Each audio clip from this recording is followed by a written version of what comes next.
Salve, salve galera, aqui quem fala é o Will MC, estamos em mais um episódio do Conexão Breaking Podcast. Estamos aqui mais uma vez com a parceria do Estúdio 78, mas não estou sozinho, estou aqui com ela, minha companheira de vida e de programa. Cheguei galera, muito prazer, para quem não me conhece, Victoria Gato aqui, mais uma vez participando do programa e temos a honra de... Honra não, né? Ai, tô até nervoso. Então, Estou calma. nervoso. Que nomes daríamos pra isso? Que nomes pro Ayapó, que é o Chuí da dança. O primeiro homem, a primeira mulher das danças urbanas do Brasil. O Adão e Eva. É brincadeira, gente, mas é mais ou menos por aí, né? Sim, estamos muito felizes, né, de tê-los aqui. E eu acho que é uma coisa que a gente estava trocando ideia agora há pouco, né? Sim. Que pra gente tê-los aqui é uma validação do que a gente está fazendo, seja importante ou não, puxem nossa orelha se quiserem também, mas a gente fica muito felizes de receber aqui Henrique Bianchini e Tati Sanches. Olá, dançarines, apreciadores, simpatizantes e entusiastas do mundo da dança e arredores. Eu sou Henrique Bianchini e esse é o episódio número 38 do Conexão Breaking. Estou aqui na presença dela. Sim, ela, a Eva da dança, como já foi dito antes, Tati Sanches. Hello, pessoal! Saudade de fazer essa apresentação. Nossa, Fazia tempo. Saudade. Saudade, gente. Estamos vendo um pé na orelha barra Ao ao vivo. vivo. Pé na orelha com conexão. imagem. Põe as imagens, põe as imagens. Vocês veem que o pé na orelha não chegou, né, na era Sim, da sim. imagem, né, gente? Não Vai chegou. chegar agora. Aí abrimos Eu uma acho que a nova gente- etapa. Eu acho que a gente poderia começar, então, pelo pé na orelha, porque a gente está num podcast e justamente vocês fizeram de uma forma que não mostrava a imagem de vocês, mas para quem conhece, já imaginava o rosto de vocês assim, falando e interagindo, porque era muito bonito. E aí eu queria saber, para começar assim, como surgiu a ideia do pé na orelha, por que parou? Parou por quê? E é isso, hashtag volta pé na orelha. A segunda resposta é mais difícil, a primeira é mais fácil. A Tati já contou a história de como começou várias vezes.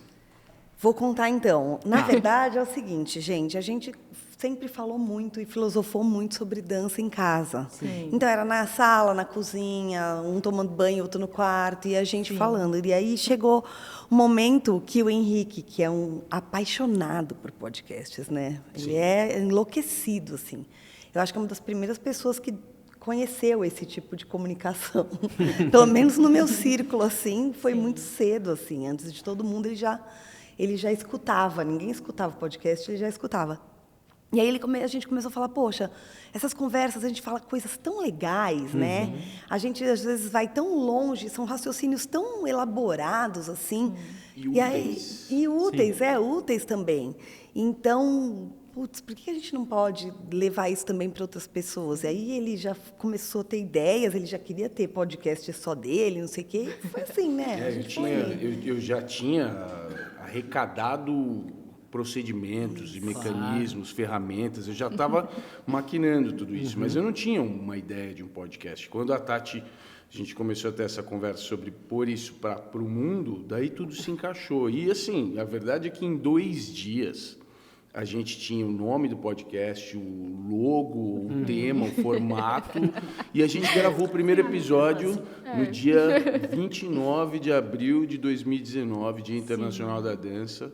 Gravamos e lançamos no primeiro dia, assim, sem saber o que estava acontecendo. Em 2 dias o podcast estava vivo. Sim. Não teve preparação, não teve nada. Me surgiu desse jeito.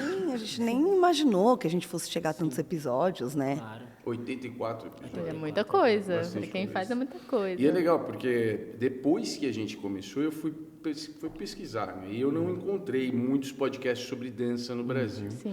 Eu encontrei, sim, alguns ligados mais à dança de salão, danças a 2, e alguns ligados, e o recorde é assim, de danças árabes, danças orientais, dança do ventre e tal. Tem várias coisas assim.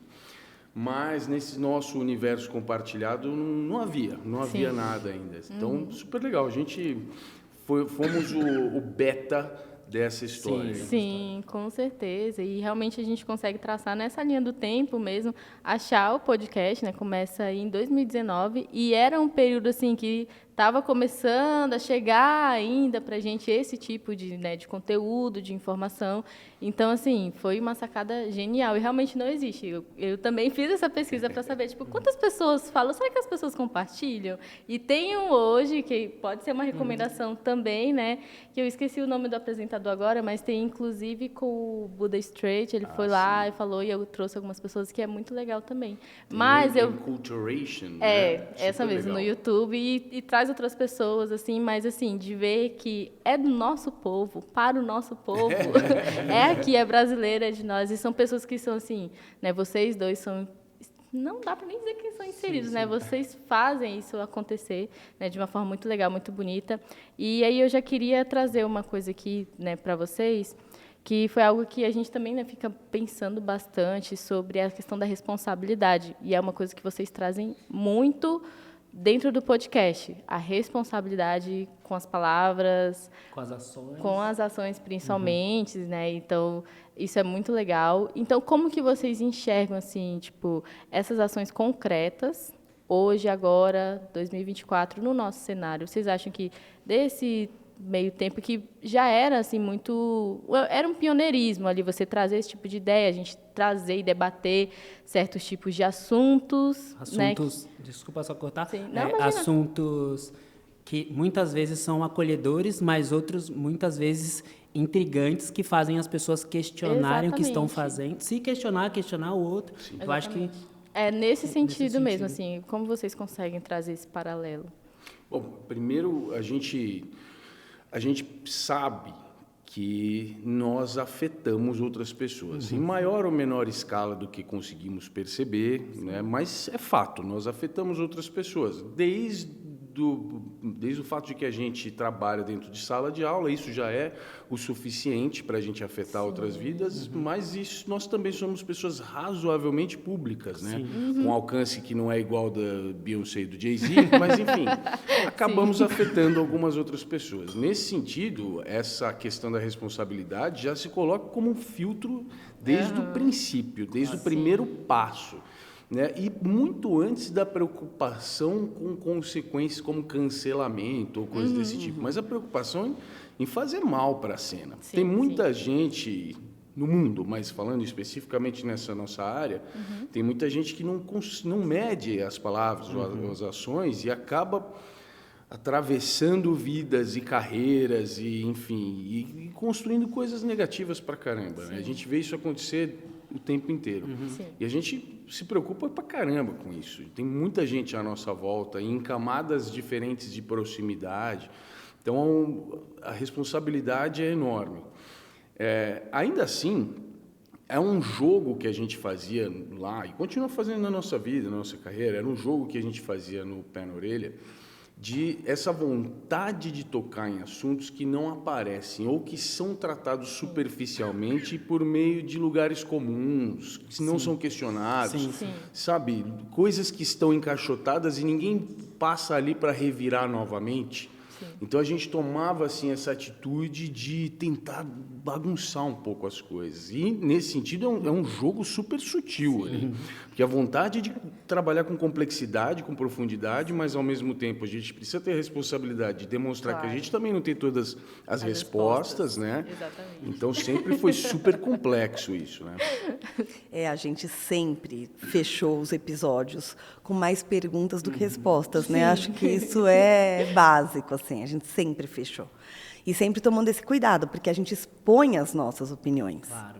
Né? Mas sempre deixando claro, às vezes de uma forma até redundante, sabe? De repetir várias vezes. Então, mas isso é o que eu penso, hein? Tal.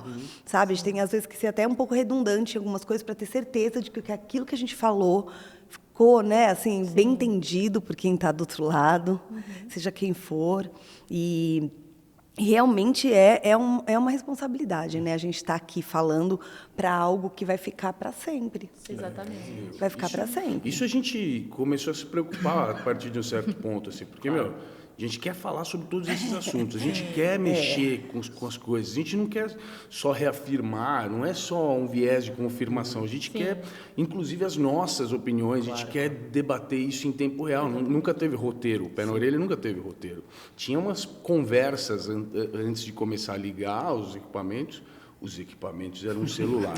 Gente. Os equipamentos nós O estamos aqui com uma carregador equipe da enorme. tomada. Vocês aí não estão vendo Gente, por trás da câmera. os mas tem uma estúdios equipe. Pé na Orelha eram sensacionais. Era um celular. Mas enfim, mas não tinha roteiro, né? Então, e não tinha edição também. O Pé na Orelha não tem edição. A gente terminava de gravar e dali 20 minutos, assim que subia para a nuvem, estava no Spotify. Sim. Então, é um risco monumental, né? A gente precisava realmente ter muito filtro, assim, muito cuidado. Muita concentração. E muita concentração, porque a gente está expondo opinião, a gente tem que pensar o que a gente vai falar. Assim, ainda bem que a gente não tinha câmera, sabe? Porque, assim, enquanto um tá falando, o outro tá aqui assim, ó. Vocês inspiraram o Mano Brown a não manter fazer. aqui, Pois ó. é, né? Sabe? Se tivesse que manter aqui, assim, uma estética, pensar que alguém tá olhando para mim, gente, eu nem sei se a gente faria. Eu ia falar não. Porque enquanto um tá falando, o outro tá escrevendo, pesquisando, sabe? Tipo, é quase um trabalho jornalístico, assim, sabe? E muitas vezes de pijama, né? Porque, claro, tem essa parte Sala, também. no compor. É isso. E pensando nisso que vocês trouxeram agora, né? Referente a todas essas falas com a responsabilidade que a gente tem. Vocês sabem que também eu estou em alguns eventos, sempre tento trocar essa ideia com as pessoas, porque falta esse diálogo na cena. A gente só tem muito dança, e a gente não conversa sobre vários assuntos que precisam ser conversados. Inclusive, num evento que eu fui com a Fran Manson, eu falei para ela, mano, você podia pegar um dia, não dar aula, só falar para as pessoas tentarem te escutar. De vários assuntos que vocês trouxeram no Pé na Orelha, qual foi o que mais repercutiu de uma forma que vocês viram que valeu a pena vocês falarem, que deu uma mudança? Assim, vocês falaram, nossa, a gente falou, a gente ficou relutante, a cena olhou assim de um jeito, mas surtiu efeito. Vocês falam hoje em dia, falam, aí, cara... Cara, eu acho, tá, depois você traz sua percepção. Eu acho que tem dois parâmetros diferentes. Um é em relação ao número de plays, de audições, e o outro é o que eu acho que teve repercussão no sentido de transformação, mobilizar as pessoas, gerar alguma... mexer um pouco nisso. Na questão de número de plays, os que estão mais próximos do lançamento, os primeiros episódios têm mais plays. E aí tem um deles que é voltado a uma crítica a coreografias em aulas de dança. Inclusive que a gente teve a presença do Gabriel Braga e da Fernanda Fiuza. Esse é um episódio que teve uma repercussão enorme e um número de plays muito alto. Mas eu acho que teve um episódio que, inclusive, acabou precisando de continuação, se tornaram, então, 2 episódios, que são os que tratam de questão alimentar, distúrbios alimentares, distúrbios na sua percepção, autopercepção física. E a gente teve a presença da Raquel Labônia, que é nutricionista e também é estudante de dança lá na Casa da Dança com a gente. Muito legal. Esses 2 episódios tiveram um impacto monumental, cara. A gente recebeu muito feedback, né? Muito. E por isso, né, assim, ele conversa com todo mundo, né, com todas as linguagens de dança, e ele conversa com o mundo, com as pessoas que nem são da dança também. Sim. Né, um assunto muito forte, um assunto muito necessário de ser falado, e quase não se falava nisso. Como é que pode, né? Pode ser que para vocês ou para quem está ouvindo e assistindo isso seja óbvio. Não era para mim, tá? Não era óbvio e até hoje é assustador. Foi lá que eu descobri que nos estudos acadêmicos, na parte clínica ligada a distúrbios alimentares, pessoas ligadas à dança fazem parte de um grupo de risco. Sim. Pra mim isso foi assim, cara, a gente lida com dança, um bagulho tão feliz, corpo. tão legal, tão sei lá o quê, não. O público da dança, por conta dessa percepção da plasticidade, desse corpo cheio de parâmetros pré-definidos e tal, dança vem de fábrica, no nosso momento contemporâneo, ocidental, vem e com todo o mecanismo de exposição e cobrança, enfim, vem de fábrica com essa percepção, com essa perspectiva de é um grupo de risco em relação a distúrbios alimentares. Cara, isso é muito impactante. Com certeza. Total. Principalmente pensando assim, falando de faixa etária, né, também. A gente tem públicos ali do infantil, do juvenil, adulto, então basicamente estamos todos aí no mesmo barco também de risco, né? Então é necessário a gente pensar mesmo que esses assuntos cheguem, né? A gente sempre procura trazer, né, pensando nessas gerações que estão chegando, para os nossos cuidados, né, que é um cuidado. E, assim, inspirando, né, a gente tem se inspirado também no trabalho de vocês, com o que vocês fizeram, porque isso é cuidado. A gente, é aquele velho conselho, assim, de mãe, de pai, né, de falar, olha, já passei por isso, olha, já tive sua idade, me escuta, sabe? Então, acho que é muito isso mesmo também. É um trabalho muito afetivo a gente comunicar, né, e vocês também, como já informei aqui, que vocês trazem isso com responsabilidade, né, de falar, ouvir, ter pessoas, saber que vão ter pessoas que vão ouvir aquilo e que vão levar a sério o que vocês estão falando, né? Então, mexer nesse assunto, eu imaginei que foi muito emocionante. Eu falo porque eu escuto, não de forma assídua, mas estou ali ouvindo.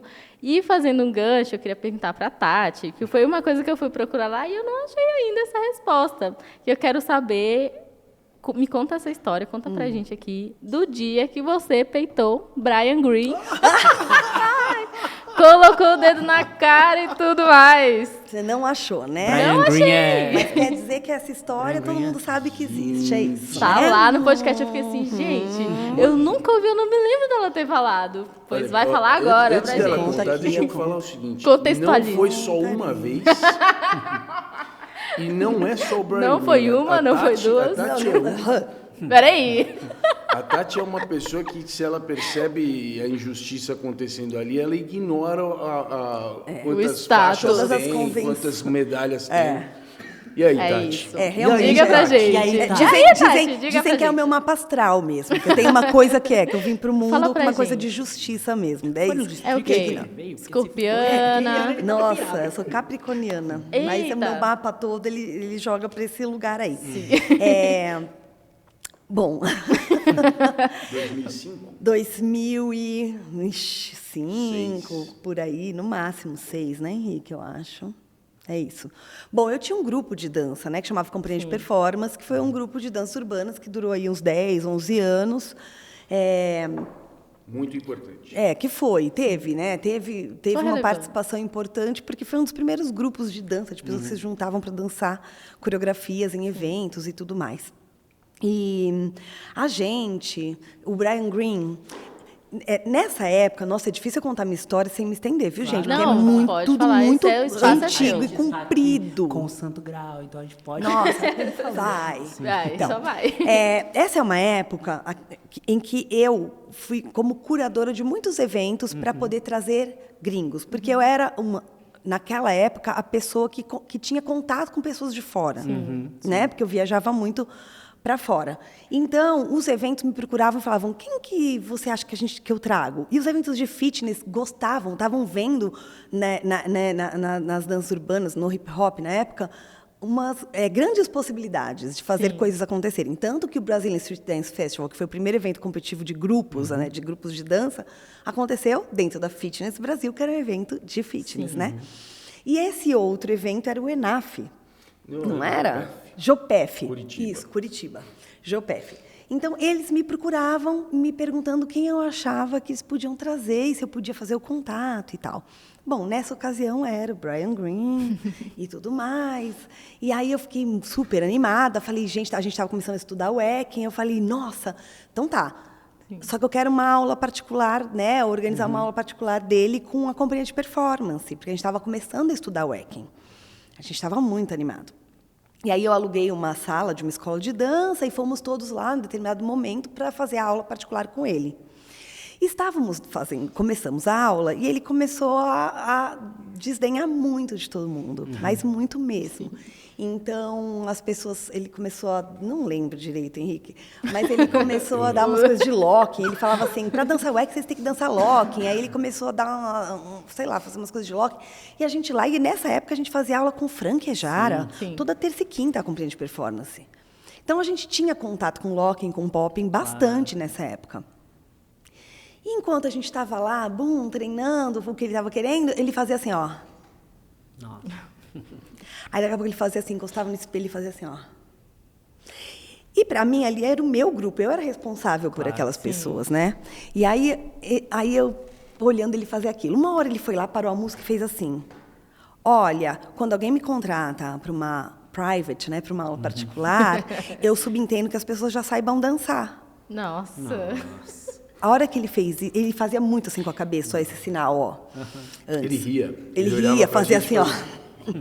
Desdenhava muito. E aí ele falou isso. Aí ficou um silêncio total. Eu já olhei assim, já vi umas lágrimas escorrendo, sabe? Sim. As pessoas assim com lágrimas escorrendo, aquele silêncio. E na hora eu pensei assim, ou eu choro também, ou eu faço alguma coisa. Aí eu caminhei até ele, pus a mãozinha assim nele e falei assim: então, se a gente não sabe, você está aqui para ensinar, porque é para isso que a gente está te pagando. Você não veio aqui para ensinar? Nós estamos te pagando para você ensinar. Então, você, por favor, pode ensinar? E aí fiquei assim, esperando o que ia acontecer. E agora? Aí ficou aquele silêncio de novo. Agora ele me xinga. Aí ele pegou e fez assim, ó. Ok. Começou a bater palma e falou assim, é disso que eu gosto, de gente que vem e fala mesmo. Eu acho que foi uma saída que ele achou para não sair mal, né? Mas assim, e é isso mesmo, é isso mesmo, é de gente assim que eu gosto. Então agora sim vamos. E aí a aula continuou. Foi isso que aconteceu. Ele falou que a gente não sabia dançar, eu falei para ele, a gente está te pagando para ensinar, então você, por favor, ensine para a gente aprender. Que é o seu papel aqui é ensinar. Acabou, foi isso. A minha treta com ele foi essa, né, basicamente. Depois de uns meses, eu fui para Nova York. Cheguei lá, entrei para fazer uma aula que não era com ele. E, de repente, o professor faltou. E quem foi substituir? Ele. E aí ele entrou e falou assim, gente, hoje eu vou dar uma aula bem relax para a gente dançar, tal. E começou a dar uns abdominais. Aí eu estava lá fazendo os abdominais. Ele foi andando pela sala, daqui a pouco ele deu de cara comigo e fez assim, ó. E eu... Oi. Tô te pagando. Aí ele foi, aí mais ou menos. Aí ele voltou até o som, desligou, quando acabou o abdominal, e falou assim, gente, eu falei que ia dar uma aula relax, mais para dançar, mas não sei, de repente me deu uma vontade, assim, de dar uma aula bem puxada, uma coreografia bem difícil. Nossa. Que filho Tá? da mãe.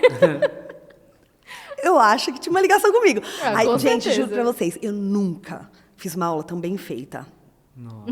Se tem um sinônimo de ranço na minha vida, é essa aula em Nova York dele. Eu não errei um passo. Quando ele dividia grupo, aqueles selects lá, eu ia lá na frente, eu não errei um passo. E aí a gente começou a ir fazer aulas dele, a gente ia nas aulas de popping dele, a gente arrasava, estava eu e a Aninha, a gente arrasava, porque a gente estava treinando com o Frank, e na Broadway Dance Center tem mais bailarino, gente de balé, jazz, que vai fazer, então eles são bem perdidos, e a gente estava bem achada lá. E aí ele voltou a admirar a gente, voltou a tratar bem, falar que adorava. Tivemos uma reviravolta na história. Um plot twist. Então, gente, não Dessa façam amizade. assim pra Tati, por favor. Tem humildade, né, gente? tem humildade. Não interessa se você é o Brian Green. E Não. principalmente saber, né, que não adianta ser um bom dançarino e ser uma péssima pessoa, gente. Isso que É um péssimo verdade. professor, É, né? Porque, assim, o grande problema que a gente discute muito no pé na orelha e na nossa vida é essa, Sim. assim. Professor é uma coisa, quem vai ensinar, né, estar à frente de um grupo de pessoas é uma coisa, e quem dança sozinho ou dança para os outros, mas não comunica nada, é outra coisa. Né? Claro. E o grande problema, uma das grandes responsabilidades aí que a gente precisa ter é essa. Com certeza. Você entrar na frente de um grupo de pessoas que você não sabe, né, quais são os anseios, quais são as expectativas, quem são essas pessoas e achar que você tem o direito de, sei lá, zombar delas. Claro, Sim. Que sentido faz isso, né? A falta do do senso, né, da humanização da coisa, né? Na verdade, esse fator humano, ele é muito importante para o que a gente faz, porque a gente vem de uma parte que é completamente social. Então, se você está ali num grupo de pessoas e você não sabe lidar com pessoas, é um alerta gigantesco, né, para isso. Sim. Embora tenha sua admiração, né, tenha sua contribuição, mas eu acho que isso, por muito tempo, né, isso primeiro que chegava era a sua imagem, o seu status, então, ou o lugar onde as pessoas te colocam. Eu imagino que isso aconteça muito com vocês também, né? Que, tipo, quando se fala, Henrique Bianchini e Tati Sanches, dá um frio na barriga, uma travadinha, mas eu vejo que vocês tentam quebrar isso um pouco. Imagino que seja um trabalho de muito tempo também. Como que é para vocês lidar com essa parte? Você sabe que eu acho que são duas, uma via assim, ó, que abre para duas mãos. Quando você começa a se tornar uma pessoa conhecida, uma pessoa que as pessoas admiram, ou que elas sabem que você é, quem você é, tem dois jeitos só de fazer. Ou você aproveita esse momento para se sentir muito importante, né? E começa a atuar como uma pessoa muito especial e as outras não são tão especiais quanto você. Ou Geralmente você... esse momento vem acompanhado de um óculos escuro. Acompanhado de um óculos escuro em ambientes fechados, em dias nublados. Ou você escolhe isso porque realmente te dá aval, né? Te dá um certo, quando as pessoas falam, falar com você dá um frio na barriga. Então, isso te dá realmente, esse tempo todo, vai abrir duas mãos pra gente. O tempo todo vai abrir duas mãos pra gente. Sim. Ou eu faço assim, é mesmo, né? E isso me confirma um monte de coisa, eu fico aqui. Ou eu tenho que olhar para o outro lado e falar assim, não, eu sou um ser humano, como todo mundo, e eu preciso deixar essas pessoas à vontade e as pessoas saber que eu não me sinto mais especial do que elas. Claro, e aí eu vou fazer todo o esforço para mostrar isso para essas pessoas. Sim. Então, quando alguém fala assim, nossa, vocês... não sei o que, a gente sempre vai falar, imagina, gente, tá? Entendeu? Mas a gente poderia falar, claro, né? Então, acho que é uma via, assim, de escolha que a gente sempre vai encontrar. E são os nossos valores que vão ditar se a gente vai para cá ou para lá. Com certeza. Né? No meu caso, primeiro que eu não sou um cara famoso, mas sim... tem gente que olha para mim, tem gente olhando para mim. E muitas vezes acontece de estar em algum lugar e pessoas virem até mim, nossa, pô, é você mesmo. Inclusive, na época que o Pé na Orelha estava muito ativo, a gente ia para os lugares e as pessoas ouviam a nossa voz ao vivo. Sim. E faziam assim, é de verdade mesmo, a voz é a voz deles e tal. Enfim, acontece. Só que no meu caso, eu sou, assim, drasticamente tímido, extremamente tímido. Então, eu não consigo ir para esse lado que a Tati falou, né? De tipo, sou mesmo e tal, é nóis. E assumir os papéis. E o outro lado, para mim, é extremamente drástico, assim. Eu tenho a tendência de me esconder e de... Tipo, não, cara, não é nada disso. Calma. Eu não sei lidar muito bem com isso, sou muito tímido. Sim. Então, enfim, é um aprendizado. Ainda bem que eu não sou muito famoso, cara. Tá ótimo assim, só reconhecido. Na sua concepção você não é famoso. But, se você andar por aí e falar Henrique Bianchini, abre-se porta assim.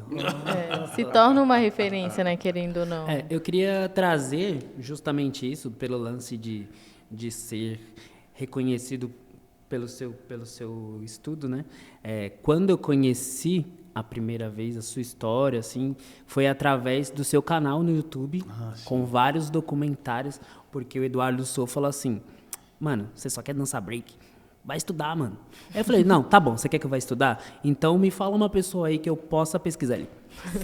Pesquisa esse cara aqui, Henrique Bianchini. Aí fui no YouTube, pesquisei, e aí quando eu entrei no seu canal, falei, meu Deus do céu, tem uma enciclopédia de coisas aqui, porque ninguém tá falando sobre isso, tá ligado? Aí eu falei, tá bom, eu vou estudar agora e da próxima vez que eu te encontrar, eu vou trocar ideia sobre várias coisas. E aí eu queria que você falasse um pouquinho como surgiu essa curiosidade pela cultura hip-hop, pela dança. Eu sei que você já comentou muito no Pé na Orelha, mas essa curiosidade porque despertou em mim uma paixão muito grande pela cultura hip-hop, pelos conteúdos que tinham lá e pelas danças urbanas também, várias outras coisas que eu fico, Nossa, tanto que quando a gente chegou, você já me trouxe uma curiosidade, eu falei, preciso pesquisar isso, preciso Anotando, pesquisar. vai falando aqui.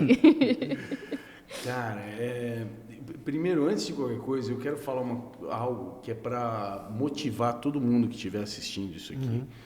Eu fui ler o meu primeiro livro só depois que eu terminei o ensino formal, só depois que eu terminei a faculdade. Eu nunca fui estudioso, eu nunca gostei de estudar. A estrutura formal, tradicional de ensino à qual a gente é exposto normalmente, nunca conseguiu me motivar ou me inspirar a descobrir. É isso. Então, eu acho isso extremamente motivante para quem está agora assistindo, no sentido de falar assim, se você não tem hábito e nem vontade de estudar, tudo bem. Só não apareceu ainda um caminho que seja motivante o suficiente. Porque foi assim comigo. Claro. Eu me motivei a estudar por alguns caminhos. O primeiro deles, Brian Greene. O Brian Greene, mais uma vez atravessando nossa trajetória e de forma, mais uma vez, nada simpática, chegou para mim e falou, você não sabe nada, você não sabe o que você está fazendo, você está chamando isso de hip-hop, isso não é hip-hop e tal. Foi super agressivo comigo e isso me deu um ranço também. Sim. De vontade.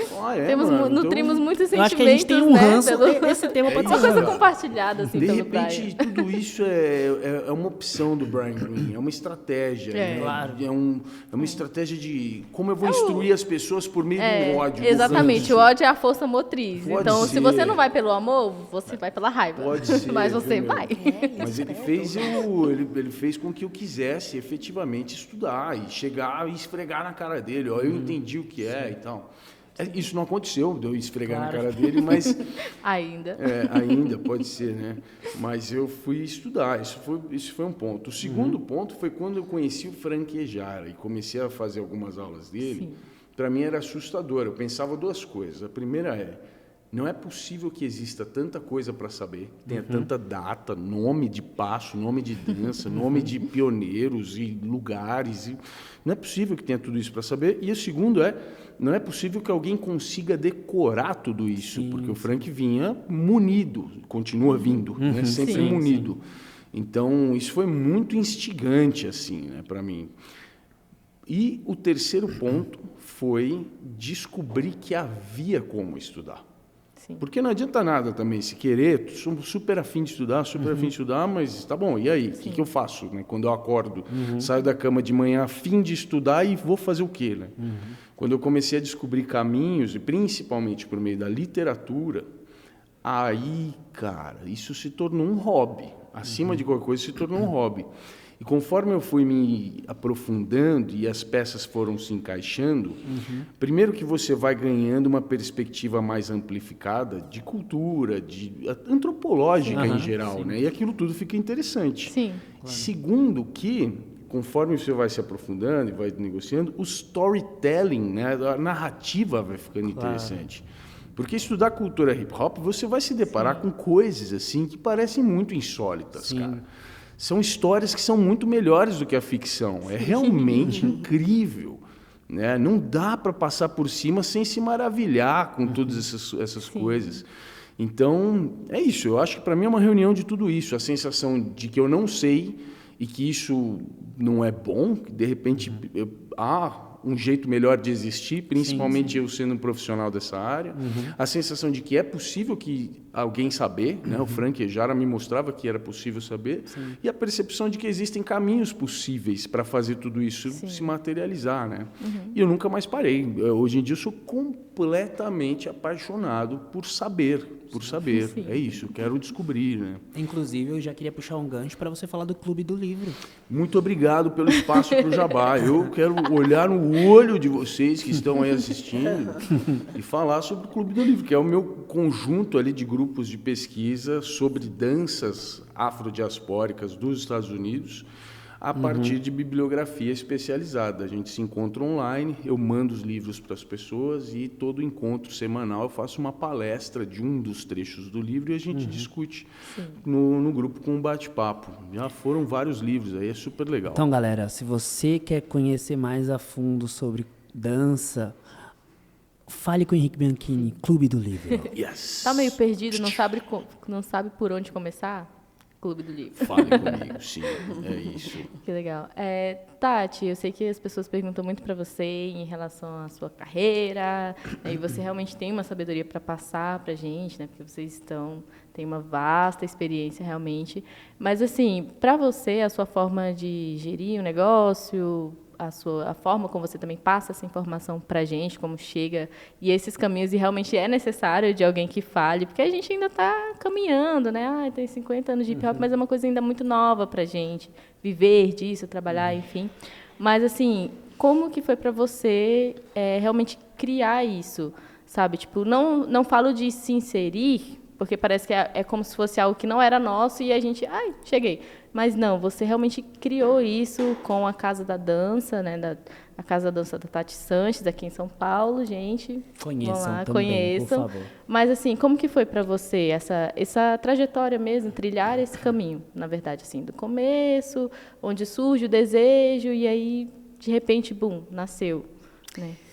Então, a real é que eu não planejei nada e as coisas foram acontecendo e de uma maneira completamente maluca, porque eu também não tinha referência.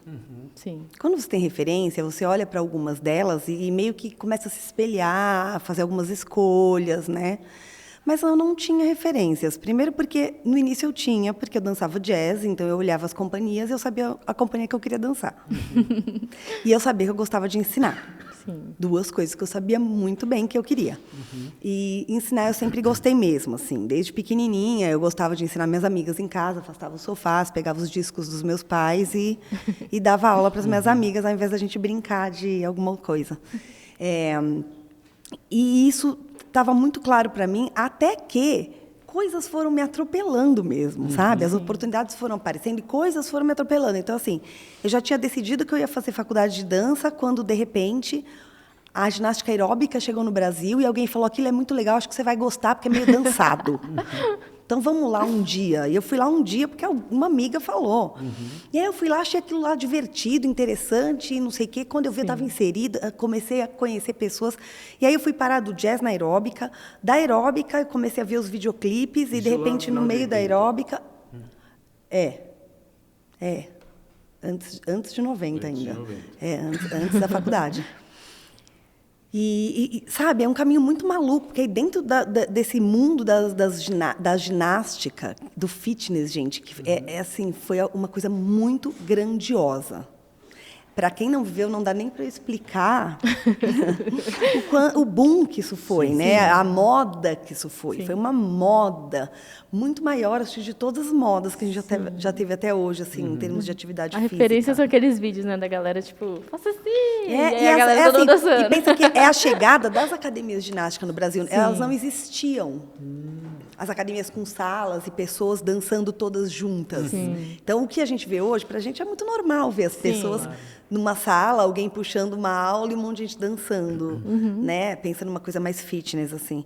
Mas é isso, é uma mudança muito grande nessa cultura do corpo, do movimento, muito grande, muito forte, um impacto muito grande. Então, aí me atropela uma outra linguagem, que eram as danças dos videoclipes da MTV, que começaram a aparecer dentro dessas aulas de fitness.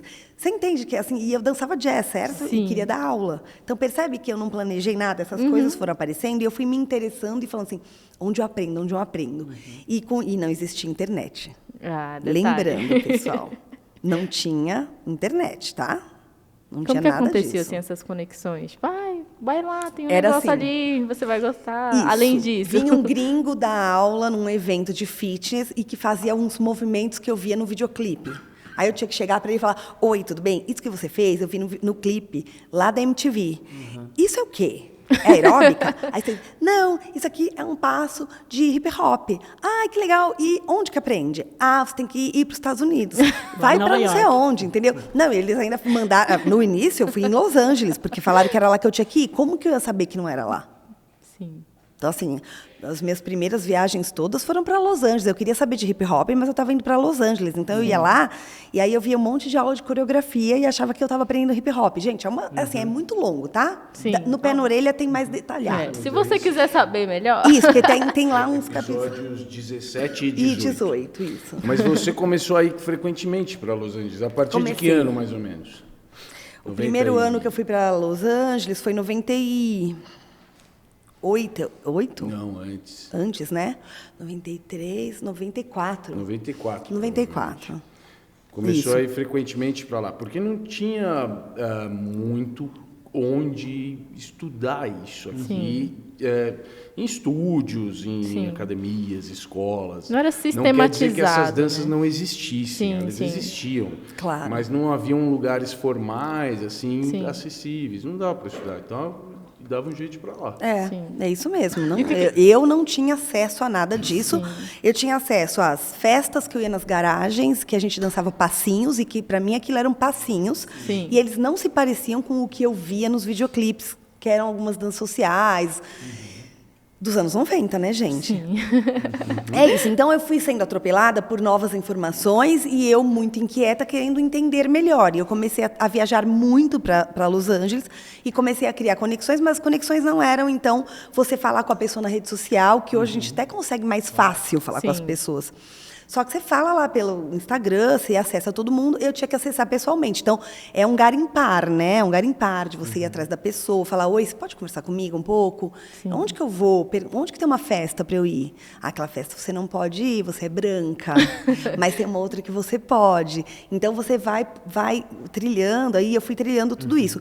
E com tudo isso, e continuando gostando muito de ensinar, eu fui desenvolvendo uma ideia de que poderia existir uma escola de dança diferente das que eu conhecia. Porque eu ia nos estúdios em Los Angeles que eram muito legais e que tinham coisas diferentes. Eu questionava uma série de coisas que a gente vive questionando no Pé na Orelha também, né? Do jeito de fazer, das relações, enfim. E eu comecei a ficar muito inquieta. Assim, eu gosto de ensinar, eu estou cheia de ideia, eu estou cheia de inquietação. Se eu levar isso para um dono de uma outra escola, a pessoa vai falar que eu sou louca e não vai querer que eu aplique. Eu quero provar algumas coisas, eu quero testar algumas coisas. Não provar, porque eu nunca tinha testado, mas eu quero testar para poder provar que é possível fazer. Né? Então, assim, ensinar dança para todas as pessoas e todos os corpos. Né? É uma metodologia. Ter o mesmo espaço que mistura vários tipos de linguagens e todo mundo se admira. Enfim, um monte de ideias na minha cabeça. Então, foi aí que eu decidi que eu ia me arriscar e abrir um espaço meu. Trazendo várias ideias das minhas viagens, misturando com a ideia de fazer diferente de coisas que eu não concordava muito nas escolas tradicionais de dança que eu tinha passado também, né? Que eu passei desde o balé, né, gente? Então eu vi muita coisa e eu queria aplicar. E aí eu arrisquei, eu apliquei e foi dando certo, né? Então tudo baseado numa filosofia que eu fui entendendo que a filosofia que eu queria praticar, né? A base era essa, dança para todos os corpos. Qual é a linguagem? Eu não quis especializar, é um estúdio só de danças urbanas, é um estúdio só disso, de aquilo. Eu queria dança para todos os corpos. E, a partir daí, eu fui pegando as linguagens com as quais eu converso e tentando desenvolver formas de fazer, né? Para mim, para a minha equipe e tudo. Maravilha. Conheçam a metodologia da Casa da Dança. Tem Masterclass? Tem class, a gente ia ter um Class Masters agora em julho e tivemos que cancelar por motivos pessoais, cara. Tivemos problemas e aí não conseguimos manter, infelizmente. Mas janeiro teremos uma nova turma do Class Masters. Então, já fique ligado aí, porque é muito importante isso para a cena, hein? Não, pode falar. Você sabe que é curiosidade? Claro. A Casa da Dança começou em 98, na verdade, com o nome No Limits. No Limits. Tá aí, uma curiosidade. Essa é uma curiosidade. Vocês Primeira mão. acreditam?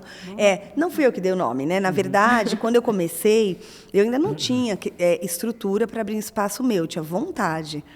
E aí eu tinha uns amigos que tinham vontade de abrir um espaço assim, multi-coisas, sabe? Então, um era da luta, o outro era não sei o quê. E aí eles arrumaram lá um prédio e cada um alugou uma sala. E aí foi dado esse nome, No Limits, para esse espaço, que é tipo sem Foi um limite, grande tem trabalho tudo. de grupo. Tem uma loja, tem um restaurante japonês, tem o cara do Krav Maga, tem a menina da dança, é todo mundo junto. A ideia era muito boa. Sim. Muito boa. Mas por questões ali de quem estava administrando ali, não deu muito certo. Sim. Tanto que quando a gente decidiu, né, juntos encerrar, aí eu já parti para abrir a Casa da Dança, que não chamava Casa da Dança, chamava Estúdio 1. Estúdio 1. Ainda tinha outro nome. Ainda tinha outro nome, Sim, gente. que legal. Não, então, e é muito doido isso, porque eu ouvi esse nome, mas não associava as pessoas que tomavam conta, né? Então, é doido isso. Mas eu queria que vocês trouxessem agora como foi a junção dessa parceria que dá tão certo e inspira tantas pessoas, Juro que né? eu tava com essa coisa na minha cabeça. Porque a gente também nosso conectado. relacionamento é assim. Com ó. certeza. Então, tipo, Você sabe que esse ano a gente está completando 20 anos juntos? 20 Ai, anos. gente. Incrível, né? Com certeza. Muito tempo. Cara, É de ser comemorado, hein?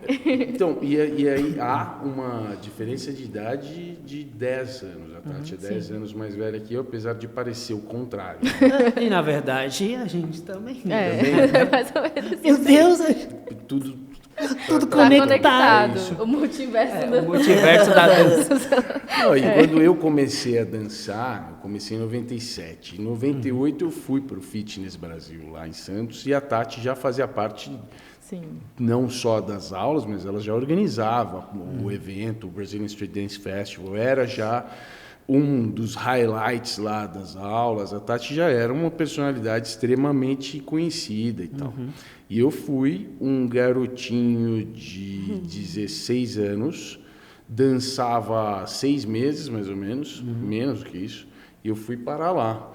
Foi lá que eu vi a Tati pela primeira vez, fazendo aula com mais de 1000 pessoas, com a Tati lá longe, assim. Eu fiz uma aula dela, ela deu uma aula com uma coreografia na música This Is How We Do It, do Montel Jordan. E aí eu peguei essa coreografia e por anos eu dei essa coreografia falando que eu tinha criado lá em Bauru. Por anos eu dei ela lá. Mas foi a primeira vez que eu vi ela. E aí essa história é muito longa demais para um Claro, podcast. claro. Mas o fato é que ela daí me viu em Bauru uma vez que foi trabalhar lá e falou, pô, aquele cara dança bem e tal, legal. E aí uma vez em São Paulo ela precisava de alguém para dançar na companhia dela com o trabalho e lembrou de mim e me trouxe de Bauru para cá, isso ainda em 98. Então a gente começou, né, a se encontrar profissionalmente dessa forma, né? Eu vi ela lá, depois ela me viu em Bauru e aí a gente se conectou assim. Mas a parceria mesmo se deu assim que eu vim para São Paulo, né? Eu terminei a faculdade em 2003, 2004 eu vim para cá, de Bauru. E a Tati me falou, se você quiser vir para cá, você vem. Mas eu tenho umas aulas na Casa da Dança, mas não prometo muita coisa. E aí começou... Vamos ver se ele trabalha direitinho, né, gente? Começou Passa dessa primeiro no forma. teste, né? A gente descobriu muitas afinidades ideológicas, muitas aspirações para a dança que se encaixavam bem, sabe? Claro. Além da gente ter descoberto um afeto, né? Da gente ter descoberto Com uma vontade de estar certeza. junto. E, Cara, que fofo. e dá Declaração certo. ao vivo. Deu muito certo. Deu Sim. muito certo. A Tati continua sendo a pessoa com quem eu tenho mais vontade de trabalhar. A Tati foi a minha maior mestre, assim, a pessoa que mais me ensinou e continua sendo a pessoa para quem eu mais olho, assim, para aprender. É verdade. Então, super legal. Tem dado muito certo. Pode ser que em algum momento eu canse, né? Ou ela. Mas por enquanto está indo bem, está indo bem. Estão indo bem, estão indo bem. E você, Tati, quer falar também? O que disso? É. Meio que foi esse caminho, e é muito louco, né? Porque realmente, assim, o dia que eu telefonei para ele, não tinha WhatsApp ainda. Eu tive que telefonar, eu tinha companhia de performance, e a gente ia fazer um trabalho que ia viajar o Brasil inteiro dançando. Não, mentira. Rio de Janeiro e São Paulo. Isso, esse era Rio de Janeiro e São Paulo. Era só litoral de Rio de Janeiro e São Paulo, tal, para uma marca, e a minha companhia ia dançar, e estava tudo pronto, gente. E aí não era igual hoje. Não tinha um monte de gente que dançava, não tinha evento que unia a gente e não tinha nem rede social. E aí, o menino passou mal um dia antes. É muito louco, porque o menino teve uma... Como é que foi? Uma infecção Não é, intestinal, uma intoxicação Nossa, alimentar, coitado. uma coisa pesada, que não tinha não como era ele do intestino, melhorar. era por isso. Coitado. Eu pensei nisso, só que eu achei que ia ser uma piada ruim. Obrigado por... Eu assumi. Jogou no peito do pai. Essa é Desculpa, E aí eu precisava repor essa pessoa para entrar numa van, tipo, no dia seguinte e sair viajando por 2 meses, sei lá. Gente, juro, se fosse hoje era muito fácil. Com certeza. Mas na época não. E aí foi isso. Eu lembrei que eu vi um menino dançando em cima de um palco num evento que eu fui trabalhar e perguntei para o organizador, falei assim, nossa, aquele menino dança bem. Ele dança bem, ele tem até o jeito da companhia de performance de dançar. Aí que depois a gente descobriu que ele copiava, né? Sim, copiava. Mas eu não sabia. Eu só falei assim, ele tem, ainda falei pro pessoal da companhia, ele tem o nosso jeito, né, gente, de dançar. Tem o nosso jeito, legal. Era tudo que eu sabia dele. Sim. Então, quando eu precisei dessa pessoa, né, que foi isso que ele falou, olha isso. Eu liguei para o organizador e falei assim, aí na hora que eu falei, um menino bom, o cara falou assim, ele é filho da professora, porque era um evento de uma academia de ginástica de Bauru, que ia fazer aniversário e chamou a gente para dançar na festa. Ele é filho da professora. Aí eu só lembrava disso. Então, eu peguei, liguei e falei assim, Júnior, tudo bem? Então, lembra que você me falou do filho da professora? Ele falou, lembra, Henrique. Eu falei, eu preciso do contato dele. Olha como que eu... Né? Como era diferente chegar numa pessoa. E aí ele me deu o telefone e eu liguei na casa dele, porque a gente não tinha celular, né? Ou tinha celular, mas a gente não usava, sei lá, não sei, gente. 98. Era 98, fixo. tinha celular, mas a gente ligava no fixo ainda, né? E aí foi aí que eu liguei para ele. Tocou o telefone lá em casa. Eu 16 anos, eu estava com um amigo lá. E aí, o cara era muito próximo meu, e aí ele que atendeu o telefone lá em casa.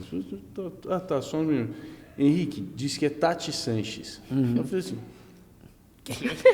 É trote. dá aqui o telefone. Quem que tá falando aí? É o Henrique? Sim. Quem tá falando? É Tati Sanches. Vá. Desliguei. Aí tocou de novo. Quem que é que tá falando? É Tati Sanches. Eu quero falar com o Henrique. É você? Sou eu. Mas quem que tá falando de verdade aí? Gente, é a Tati Sanches. Negócio de dança aqui e tal, não sei o que. E aí foi assim. Ela falou assim, você poderia estar aqui amanhã para passar o dia aprendendo a coreografia e no dia seguinte entrar numa van e viajar por 2 meses por todas as praias de Rio de Janeiro e São Paulo? É a Tati Sanches. Aí eu falei assim, eu só preciso ver com a minha mãe. Ai, que fofinho. Ai, que da hora. O pessoal da produção tá tudo rindo da minha cara ali, ó. Vou falar, viu? Vou ver Se se a minha minha mãe mãe deixa. deixar. Só preciso ver com a minha mãe. Nossa, que... E aí era férias, minha mãe era fã dela também. Minha mãe é Sim. da área também. Sim. Minha mãe deixou. Deixou, e Estamos agora? aqui, Não ó. sabia ela o que ela estava investindo Que ali. lindo. Muito louco, né, gente? Sim. Isso foi virando. Aí ele começou a dar muita aula, aí dava aula só de coreografia, aí eu comecei a organizar o intensivão. Sim. E aí eu chamei o Henrique para... Ele vinha fazer aula no intensivão. Ficou muito tempo vindo assim, fazer aula, trazendo os alunos dele de Bauru para o intensivão, fazer aula. Vini Azevedo, Fran, Fran. Só gente assim, marromeno, essa né? turminha. O que tem na água de Bauru? Não é? tem, né? Continua vindo Eu gente acho boa também de que lá, tem. né? Atualmente continua vindo Sim, gente sim. boa. Agora eu acabei Mas de conhecer a isso que a gente Amanda. está falando, sim. né? Tipo, a preocupação dessa galera com a didática, com o ensino e como você passa, né? Tipo, aqui vou ensinar, tipo, nossa, Fran, meu Deus. Né? Uma pessoa maravilhosa, mas que está sempre com os pés no chão, sempre vê ela assim. Sim. Mas sabe, ó, eu vou fazer uma conexão de volta agora, já que a gente está indo para o final. Claro. Vocês começaram nos perguntando sobre responsabilidade. Sim. Eu vou fazer aqui uma conexão. Eu, lá em Bauru, eu tinha a parceria com a Giovanna Togashi, que era minha namorada e era minha parceira na direção e coordenação da companhia. Nós não tínhamos experiência, bagagem, idade. A gente não tinha nada disso. Mas a gente tinha muita responsa, meu. A gente queria fazer tudo direitinho, assim. Então, essas pessoas todas sobre quem eu falei, né? Vini, Fran, Gabriel, o Pedro, essas pessoas elas desenvolveram a carreira delas de dança depois que eu já não estava mais lá. Eu não fui responsável de forma nenhuma pelo que a Fran criou, muito longe disso. O mérito é 100% dessas pessoas. Mas enquanto eu estive com elas, eu e Giovana, lá, a gente tinha muita preocupação em relação às coisas que eram do dia a dia. Claro. Sabe? Tipo, se tornar pessoas melhores. Sim. Pessoas melhores. Vocês Claro. precisam ser pessoas melhores, dedicadas, gentis e tal. Isso fez diferença. A Tati, na Casa da Dança, ela, em toda essa construção que ela fez, mediante um monte de testes sem ter referências e errando 90% das vezes para conseguir coletar 10% de acerto e reconfigurar isso, foi baseado na ideia de que, puxa, cara, dá para todo mundo dançar, não precisa ser dança só para quem é profissional. Dança pode ser um negócio que gera melhorias, transformações positivas nas vidas de todo tipo de gente. Vamos tomar cuidado para ninguém ser exposto demais. Vamos cuidar para que isso seja bom, que isso... Entende? Então, eu acho que as coisas que a gente construiu nessas nossas trajetórias, que antes eram individuais e já há muito tempo tem uma intersecção grande, muito do que deu certo, dentro dos parâmetros que a gente pode usar para avaliar o que é certo, o que é bom, o que é ruim, muito do que a gente acha que deu certo tem a ver com esses valores mesmo, tem a ver com essas coisas, muito mais do que o quanto eu sei dançar, ou quanto a Tati é virtuosa, ou quanto... Até porque a gente não é, nós não somos. A nossa dança não é a nossa o maior mérito. Claro, claro. Mas a gente tem mesmo vontade de fazer coisas boas, sabe? De fazer coisas que fazem bem, de deitar a cabeça no travesseiro à noite. Nossa, mano, ótimo. Fiz do mundo 0,00001% melhor do que ele era antes de hoje, né? Então, acho que tem a ver com isso. Com certeza. Pergunta? Não. É isso. É, parceria. Drop the bike. Não, gente, é muito bom ouvir vocês, né? Com certeza a gente ficaria aqui mais uma hora ouvindo, falando, querendo saber, perguntando, mas estamos caminhando para o fim.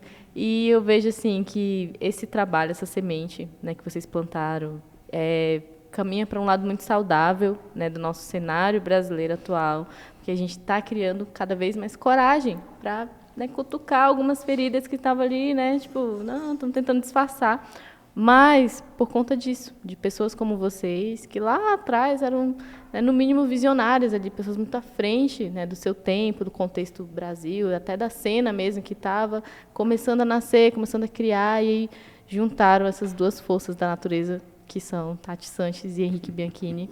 E é maravilhoso, é muito incrível que a gente possa conviver com vocês nessa mesma época, né, em que eu imagino que vocês tenham acompanhado essas mudanças, né, e tudo isso. E aí a gente poder ter vocês aqui ainda, né, com a gente, prontos também para nos ensinar, para passar tudo que vocês vivenciaram, é muito precioso. Então, muito obrigado por ter aceitado o convite. E quer acrescentar, amor? Claro. Logicamente.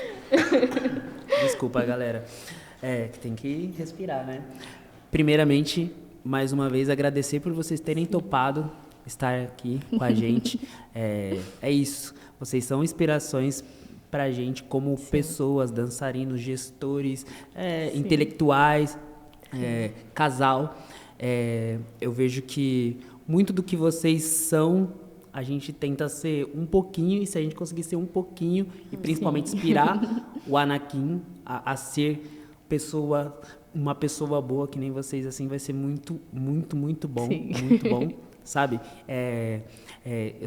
Esse ano eu completo, desculpa, gente, 20 anos dentro da cultura hip-hop, e eu fico muito feliz de poder olhar nos olhos dos meus ídolos e poder falar o quanto vocês me inspiraram e me inspiram a ser uma pessoa melhor. Esse 0,000,1% para as pessoas. Então, eu acho que se eu pudesse dizer uma palavra para vocês agora, seria muito obrigado por vocês estarem aqui ainda, ativos. As pessoas falam, são old schools. Não, vocês são o momento, vocês estão vivendo lá, vocês pavimentaram uma estrada gigantesca para várias pessoas, mas vocês ainda continuam fazendo. E obrigado por me fazerem acreditar, e fazer a Vitória também, acredito também, acreditar que é possível a gente continuar fazendo, tá ligado? Então, de verdade, muito obrigado, tô muito feliz de vocês terem topado! Ai, gente. Muito obrigado pelo convite. Eu tenho uma amizade pessoal com o Will, é um cara que eu admiro muito há muito tempo e que tem me mostrado caminhos muito bonitos de fazer um uso de tudo isso que a gente tem em mãos de forma positiva, de forma útil, efetivamente, não só patinando no mesmo lugar. Sim. Então, é um prazer, cara. Tudo que você me convidar, eu sempre vou lidar com isso com muito carinho. A gente vai fazer um churrasco na Casa Nova, então vocês já estão já convidados. E a Vicky, que agora, lá em Campinas, eu pude conviver um pouquinho mais contigo. Puxa, que prazer enorme. A gente imagina. Posso contar uma coisa aqui? Claro. Ontem a gente mantém uma listinha. Porque nós somos muito chatos. Preguiçosos e a gente fica enfiado em casa. Mas a gente mantém uma listinha de casais com quem a gente gostaria de se encontrar mais para tomar cerveja e bater papo. Vocês estão nessa listinha. Gente, o Henrique claro, eu também, mas eu preciso falar dele, porque ele tá falando dele. Ele é apaixonado por vocês dois, tá? Muito obrigado. Gente. Não Gente, tem como olha, na não minha ser. curta vida, Não tem como não ser, mas nunca vocês precisam imaginei saber. Então, E assim, olha, a nossa listinha tem 5 casais. Olha, e a gente tá vendo? Gente, Outros é casais, muita vocês coisa. esforcem-se mais, vocês estão precisando vamos lá, se esforçar pessoal. mais, pessoal. Vamos lá. Não, acredita mas, no amor aí, pra- 20 anos. O que é isso, Mas, gente? para além disso, muito obrigado. É um prazer estar aqui. Imagina. Ficaríamos também por horas. Né? Tati. Assim, gente, não tem isso, né? De novo. É uma troca, né? Assim, a gente tem o que ensinar, mas a gente tem o tempo todo que aprender, até para a gente poder seguir estando aqui, né? Para a gente poder seguir estando aqui. E realmente, assim, é difícil acreditar em linha do tempo, né? A gente estava antes, eu estava antes, eu ainda estava antes, 10 anos antes do Henrique, e nada nos separa, como nada me separa de você e de você. Então, assim, essa coisa de pensar old school, new school, antes e depois, é muito complicada. Ela é feita não para ajudar, mas só para dividir. Então, não existe isso. Claro. Né? Estamos todos juntos e foi uma delícia. Muito obrigada pelo convite. Obrigada a vocês, gente.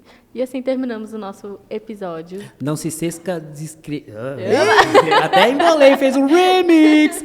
Não se esqueça de se inscrever no canal, sininho. Não se esqueça de seguir Estúdio 78, Henrique Bianchini, Tati Sanches, Casa da Dança, Clube do Livro. Tem Pé na aqui orelha. Pé na Orelha, Class a Vitória Gato, Masters. Will MC, Class Masters. É isso, gente. Muito obrigado Muito obrigada aí. quem Esse foi o nos Conexão acompanhou. Break Podcast. Valeu! Valeu!